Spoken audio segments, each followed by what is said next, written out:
আসসালামু আলাইকুম প্রিয় বন্ধুরা, দেখতে পাচ্ছেন আমার অস্ট্রেলিয়ান আনার গাছ। এই আনার গাছে আমি এখন একটু খাবার দিব, যেহেতু অনেক দিন ধরেই প্রচুর বৃষ্টি হলো। সেই বৃষ্টিতে গাছের মাটিতে কিন্তু একদমই খাবার নাই এখন, তাই এখন চারিপাশ থেকে একটু মাটি খুঁড়ে নিয়ে আমরা কিন্তু এখনই খাবারটা দিয়ে দিব, যেন গাছের যে খাবারের যে ঘাটতিটা আছে সেটা যেন এভাবে চারিপাশ থেকে মাটিটা তুলে নিয়ে আমরা খাবার দিব। চারিপাশ থেকে মাটিটা খুঁড়ে নিয়ে আমরা এখন যে টিএসপি সার 1 মুঠ দিয়ে দিব।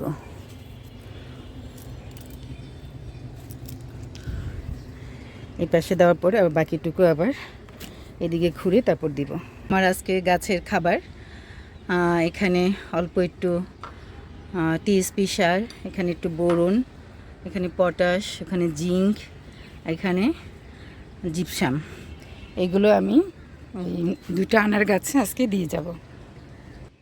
এই 2টা আনার গাছে দিতে হবে, কারণ এখানে ফলগুলো হয়েছে মাশাল্লাহ। এদের এখন বড় হওয়ার জন্য বেশ খাবার দরকার হবে, যেহেতু বৃষ্টি হয়েছে প্রচুর। বৃষ্টিতে খাবারগুলো সব মাটি থেকে চলে গেছে। এখন আমরা এদিকে খাবার দিব, কারণ হচ্ছে এরা তো টবের গাছ, আমরা খাবার না দিলে ওরা খাবার পাবে না। তো এই জন্যই সামান্য কিছু অনুখাদ্য নিয়ে আসলাম। তারপর তো জৈব সার আছেই, ওটা প্রতি সপ্তাহে দেয়া হয়। এই যে খাবারগুলো একসাথে মিশিয়ে নিলাম, তারপর এগুলো আমি 1 মুঠো খাবার এই যে মাটি তুলেছি এখানটাতে দিয়ে দিব।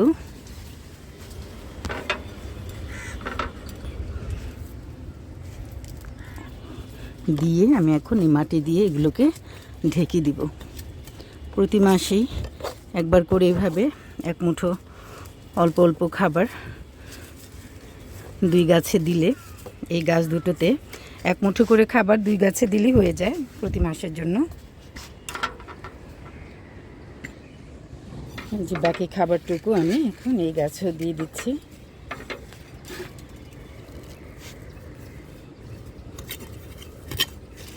এভাবে ঢেকে দিলে স্লো রিলিজ খাবার আস্তে আস্তে গাছ খেয়ে নিতে পারবে। এভাবে চারিপাশ থেকে মাটি তুলে চারি কিনার থেকেই যদি আমরা খাবারটা দিয়ে দিই, তাহলে চারিপাশে শিকড়ি খাবারটা পেয়ে যাবে।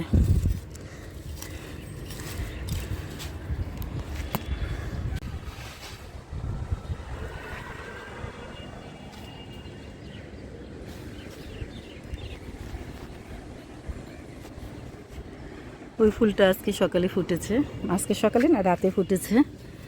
আর কোথায় কোথায় ফুল আছে দেখি। এখানে একটা কুড়ি আছে, যে ফুল ফুটেছে মাশাল্লাহ। তো ড্রাগন গাছের এবছর আমার ফলন ভালো হবে না, আমি আগেই জানতাম, কারণ আমি এই গাছ আমার মাঝখানে ছিল, এই দিকটাতে ছিল।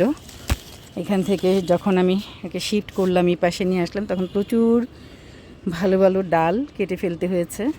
সেই ডালগুলো এখানে কিছু আছে, চারা করেছি, আর অনেক ডাল কম্পোস্ট বিনে চলে গেছে, সার করতে ফেলে হয়েছে, পচে গেছে, কেউ নিতে আসে নাই। অনেকেই বলেছিলাম যদি কারো লাগে নিয়ে যাবা। আমার এই ড্রাগনগুলো খুব ভালো জাতের। তো এইভাবে ড্রাগন গাছের যত্ন, আনার গাছের যত্ন, এখন বর্ষা শেষে যেহেতু প্রচুর বৃষ্টি হয়, মাটি থেকে খাবার চলে যায়, তাই অবশ্যই আমরা মাটিতে খাবার দেওয়ার ব্যবস্থা করব। তবে এই বর্ষা যেন না থাকে, বৃষ্টি যেন না থাকে। বৃষ্টিটা শেষ হয়ে গেলে তখনই কিন্তু আমরা গাছে খাবার দেব। গাছে খাবার দিলাম, বৃষ্টি হলো, সেটা কিন্তু আসলে লাভ নাই, গাছের ক্ষতিই হয়। আবার খাবারটাও যেমন ধুয়ে মুছে যায়, ঠিক তেমনি গাছেও শিকড়ও দুর্বল থাকে, শিকড়ও ক্ষতিগ্রস্ত হয়। কত সুন্দর এই সন্ধ্যা বিকেলে সারা দিন ধরে ফুটেছিল আমার এই সাদা জবা। অনেকগুলো ফুটেছে আজকে মাশাল্লাহ, বাতাসে দুলছে, কি সুন্দর লাগছে তাই না দেখতে। আসলে ছাদ বাগানটা হচ্ছে ফুলে, ফসলে, সবজিতে, সব কিছুতেই পরিপূর্ণ থাকলে ভীষণ ভালো লাগে। দেখেন আকাশের রঙটা কত সুন্দর, অদ্ভুত, মাশাল্লাহ, আলহামদুলিল্লাহ।